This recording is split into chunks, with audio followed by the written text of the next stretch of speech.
পর্যায়ে করা নাড়ছে আইসিসি টি-20 বিশ্বকাপ। আগামী বছরের ফেব্রুয়ারি-মার্চে ভারত ও শ্রীলঙ্কায় অনুষ্ঠিত হবে বিশ্বকাপের দশম আসর। আসন্ন এই আসরের জন্য গ্রুপ ও সূচি ঘোষণা করেছে ক্রিকেটের সর্বোচ্চ সংস্থা আইসিসি। বিশ্বকাপে অংশ নিতে যাওয়া 20 দলকে ভাগ করা হয়েছে 4টি গ্রুপে, যেখানে বেশ কঠিন গ্রুপে পড়েছে বাংলাদেশ।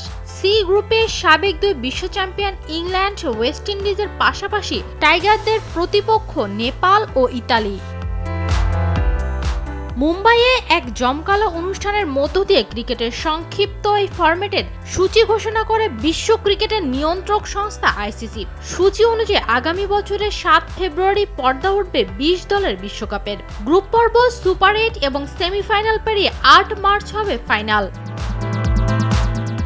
বিশ্বকাপের প্রথম দিনই মাঠে নামবে বাংলাদেশ, যেখানে তাদের প্রতিপক্ষ সাবেক বিশ্ব চ্যাম্পিয়ন ওয়েস্ট ইন্ডিজ। কলকাতার ইডেন গার্ডেন্সে ম্যাচটি শুরু হবে বাংলাদেশ সময় বিকাল 3:30টায়। গ্রুপ পর্বে টাইগারদের প্রথম 3 ম্যাচের ভেন্যু কলকাতার ইডেন গার্ডেন্স।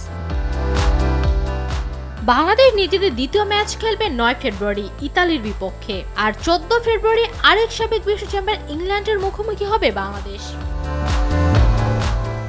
গ্রুপ পর্বের শেষ ম্যাচে 17 ফেব্রুয়ারি নেপালের বিপক্ষে খেলবে টাইগাররা। সন্ধ্যা 7:30টায় শুরু হতে যাওয়া এই ম্যাচের ভেন্যু মুম্বাইয়ের ওয়াংখেড়ে স্টেডিয়াম। নিবেদিতা বিনতে ওয়াদুদ, RTV।